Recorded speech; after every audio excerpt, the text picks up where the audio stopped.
Good morning, everybody. We are at Windsor Park with another episode of The Outdoor Truth. It is about 60 degrees outside today, so it's a perfect day for some hiking.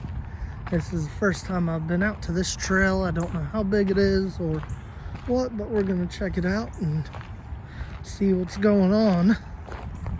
I wanted to go through some movie stuff today. I kind of like to talk about some villains in some films. I talked with my friend about some of the best villains in movies and TV shows, and I thought about giving off maybe my top 5 or top 10 list of, in my opinion, the best villains that we've seen from movies, TV shows, and whatever else I can think of. Really, the criteria is just my personal opinion, so it's not backed by kill count or destruction power or anything like that. But anyway, I guess we can go ahead and get started with a couple honorable mentions. I think I'll do top 5, and then if I end up thinking of more, I'll make another list or update it in the future. But I think a couple honorable mentions. The first one would be Earth itself, Mother Earth.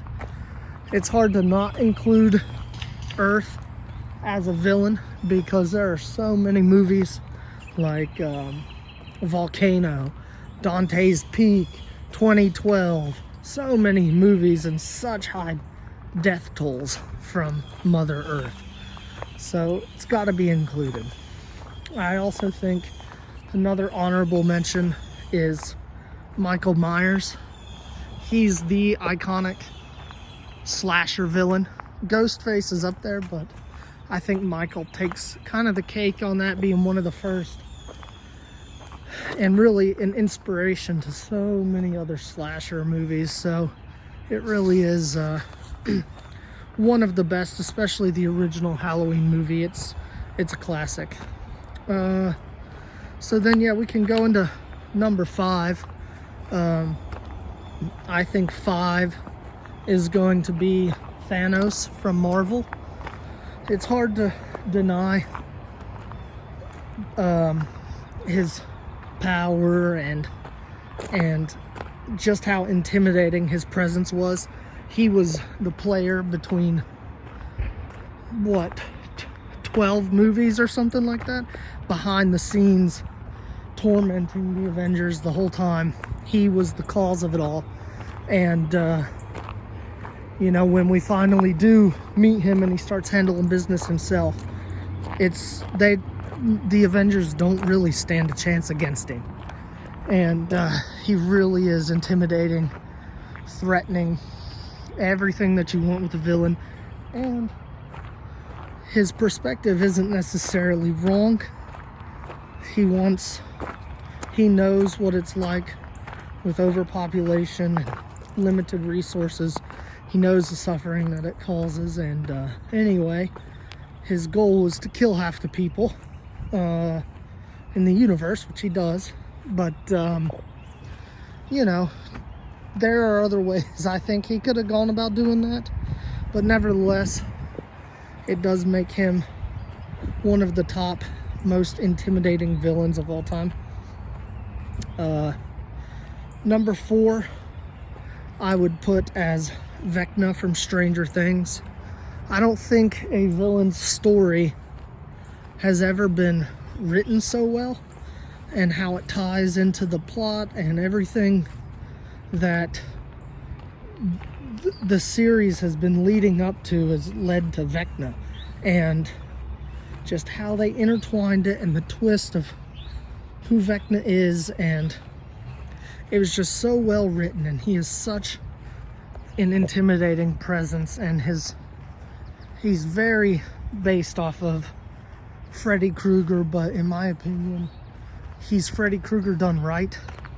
I do love the Freddy movies, at least the first one, and then maybe the third one. But in my opinion, the best parts of Freddy were not when he was being funny or snarky. It was when he was trying to be pure terrifying. And Vecna is that all the time. And his death count is up there. We haven't seen the end of him, so we don't know how it's going to end. So anyway, he deserves a spot on that list for sure.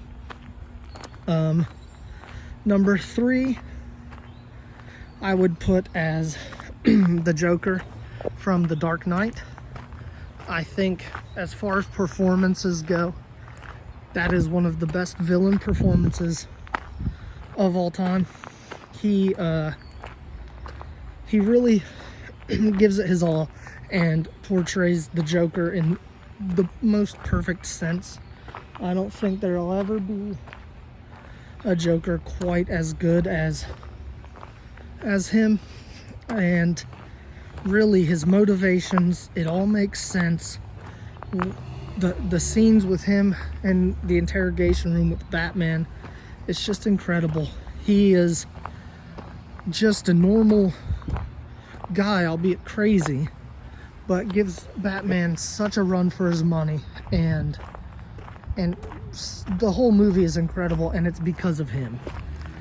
He is iconic and really such a quotable villain. It's just insane how well Heath Ledger did with that role. So after that, number 2, I think could be a tie for villains. Number 2, I guess, if on a serious note, probably Hannibal Lecter. In terms of a well-written villain, who's intimidating but smart and calculated, he really is just a perfect villain. Now, sure, he doesn't have, the backing of the Marvel movies and, 15,000 iterations and story arcs. Sure, there's a lot of Hannibal stuff, but not compared to the Joker and Thanos and other people, but still yet, Hannibal is, in Silence of the Lambs, a perfect villain. And sometimes you sympathize with him, sometimes you hate him. It just really is, and the performance obviously is just amazing. But I think that in terms of a villain, from just a writing standpoint, Hannibal is top tier. He's not number 1, obviously, but still, he's up there. I had him tied, and this will sound crazy, with Dr. Evil, only because everybody knows Dr. Evil. He's bad just to be bad, but he does have like a story arc. He is, interesting. It's not just, him acting the way he does. Like, there are motivations there, and, Dr. Evil is the threat of the world in the Austin Powers movies. He is the top dog. So to say he doesn't have influence or the ability to intimidate is ridiculous. He definitely does. He's a great villain, but it happens to be a comedy movie. That's why I didn't give him the spot, because when people look at villains, they look at, scary, intimidating, evil, but, you can't have a top villain list and not include the man whose name is Dr. Evil. It's just impossible. So, number 1, probably everybody knows who it's going to be. There's not a more iconic character in cinema.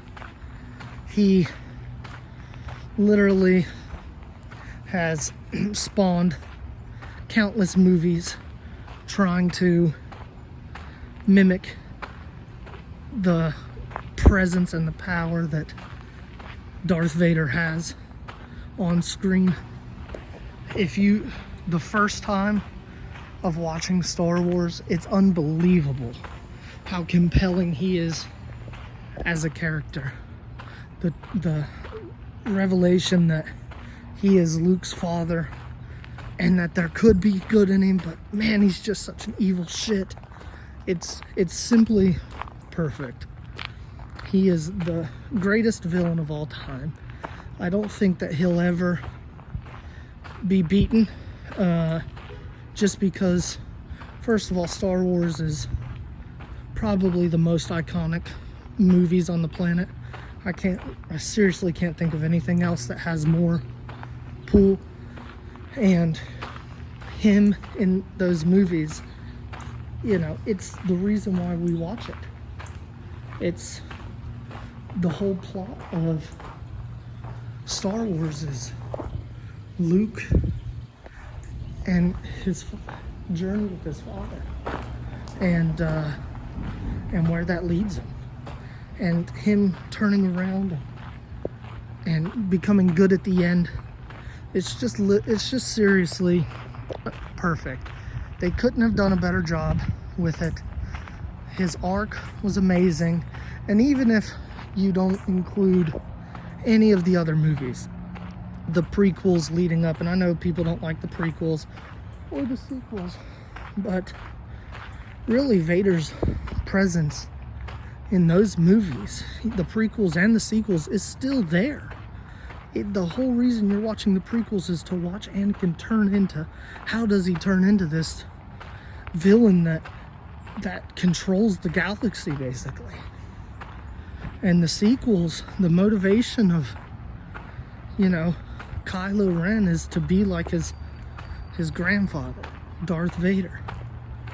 And, you know, he was Palpatine's apprentice or servant, and he was the one that killed him and put him into the predicament that Palpatine is in. And anyway, it's just incredible how well Vader was written and portrayed, and obviously iconic, the voice actor, iconic, and I don't think that it can be beat. Yeah, so anyway, that's my top 5 villains list. Up for change. Can always change. I don't think number 1 will ever change, but yeah, I think that's about as fair of a opinion as one can have. The reason I decided to do this is because I rewatched Stranger Things, and I think that Vecna doesn't get his glory that he deserves. We'll see what happens in the final season, but truly, it made me want to, you know, make this list. Now, in terms of villains that aren't just like a actual villain, more like multiple villains, or, you know, the point of the movies, I do have to put aliens up there. Obviously Predator and the virus, or whatever you want, the aliens from the movie The Thing. Those 3 are obviously amazing, iconic. And then the Evil Dead series too, the Deadites, they're all awesome, but it's hard to consider them just one villain. And so that's why I didn't include them. Okay, so this took me up to the highway here. So I'm gonna turn back around and take a ride up here to go down the different path. But yeah, with that being said, I want to make a heroes list as well, maybe in the next hike, but I always like to include a little bit of movie stuff in these videos because I love movies and TV shows. So and it's kind of, you know, enjoyable to talk about movies and TV shows while out in nature, because, you know, I could be sitting behind a computer and talking about it like everybody else does, but it's not nearly as, I don't want to say ironic, but it's different. But yeah, anyway, let's see what has happened since I posted. Andrew Tate got released. I don't remember if I talked about that in my last video or not. I don't really care, but it is something that people are freaking out about for some reason. I think it's kind of hilarious. A lot of people talking about the Pope's puffy jacket. He came out looking like a pimp, and even Elon Musk got the same jacket, put it on, and took a picture, and kind of memed the Pope a little bit. I thought it was pretty funny. I'm sure a lot of people don't like it, but anyway, I think it's kind of hilarious. And it also got me thinking, you know, a lot of people hate on Christianity, right? And this is a complete switch of subject, by the way, kind of darker. But anyway, a lot of people hate on Christianity and use it as an argument against, you know, Christians when Christians say that their religion is superior to, you know, Islamic religions or Buddhism or whatever. But the argument back is that, well, Christianity has caused so much war, so much death and persecution of people and whatever, that how can it be justifiable that it's a good religion, right? And, you know, I am no expert on this situation at all, but I believe, if I'm not mistaken, that Catholicism is kind of the root of all that stuff. It's not just Christianity as a whole. I mean, the Catholics persecuted the Protestants and seem to still try to control the world through Catholicism today. And then there's all this stuff about children getting messed around with by these Catholic priests, and how much money Catholicism brings in, and what do they do with it, and why is the Vatican basically this house of super rich but not supposed to be rich, powerful religious men who control the whole area, and their word dictates law. And anyway, my point is, it's not a slight against Catholics. It just seems that a lot of the stuff that has happened in the past was because of Catholicism, not necessarily because of Christianity. And sure, times have changed, and it's probably, the argument can be there, well, it wasn't because of Catholicism, it was because of some Catholics who wanted power and this and that. But I'm not, like I said, I'm not necessarily dogging on Catholicism, because I don't believe that one religion really is better than another in terms of that. And I don't know everything about it. I'm just saying it simply seems to look that way. And people make that argument against Christianity, which I think is a dumb argument to begin with. But people make that argument, and I think that at least it would be fair to point out that it does seem like old Catholicism is the root of that. I don't know how controversial that is, but, and I could be just not knowledgeable enough about the subject, but I mean, anyway, it seems like a lot of people use that argument to put down Christianity, and I never really heard that counterpoint before. But then again, it could be wrong. Maybe Protestants and Baptists have done a whole lot of bad things, but And let's be honest, just like within politics, religion has extremes on both sides.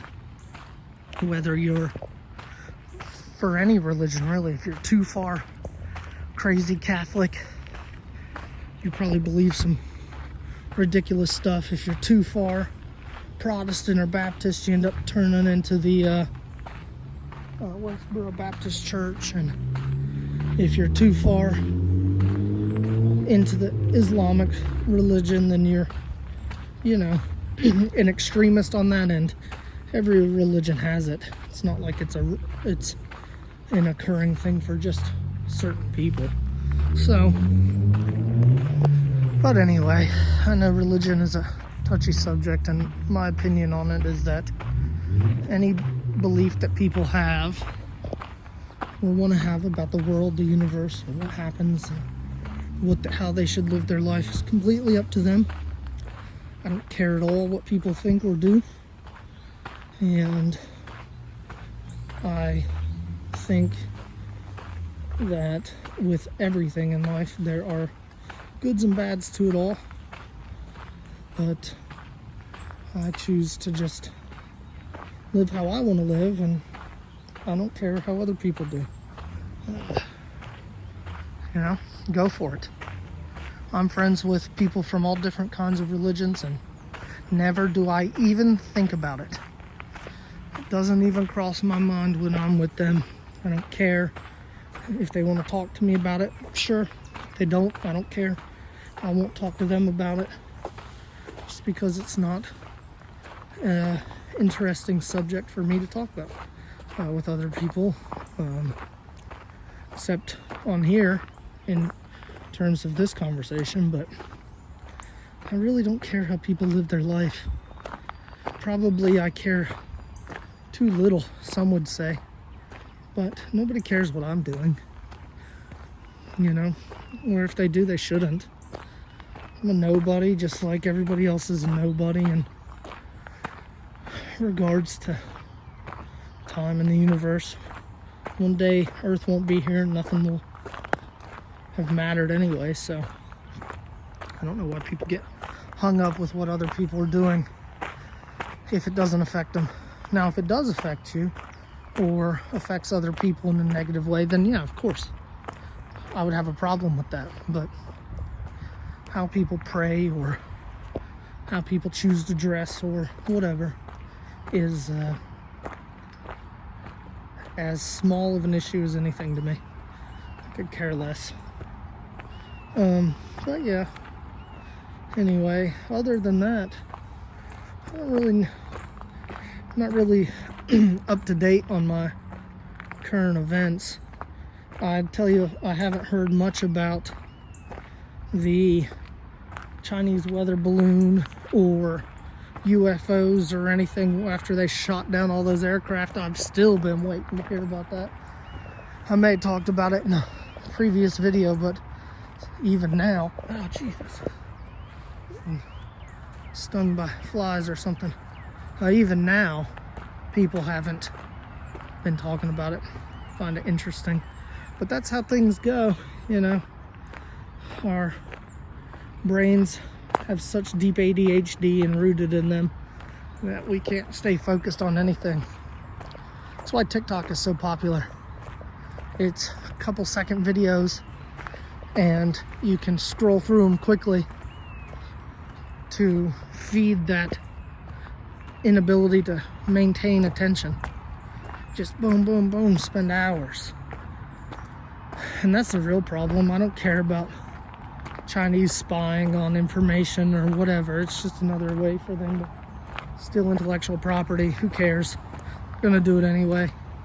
But I get why some people care, but I got nothing worth looking at. But I do think that it's rough. And I don't care that people are on TikTok. People can do what they want with their life. But I do think that the combination of social media with increase in the ability to communicate and to travel around the world, and this more interconnected life that we all live is at least detrimental to morality. It's not to say that times have always been moral. I would argue that morality is probably worse in the past, but maybe not for the same reasons as everybody thinks. Excuse me.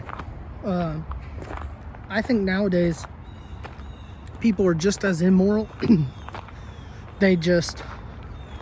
It's way easier to get caught doing bad things, and the structure of the government really doesn't allow for, really heinous stuff to happen, at least in our country. But people are still just as immoral. They're just scared of getting caught. But what it has also done is made people less connected, less caring about community. Everybody is walking on eggshells, and nobody cares about what anybody else is feeling or doing. Not really. They say they do. They pretend that they do. But a good example of this is there was a incident where a guy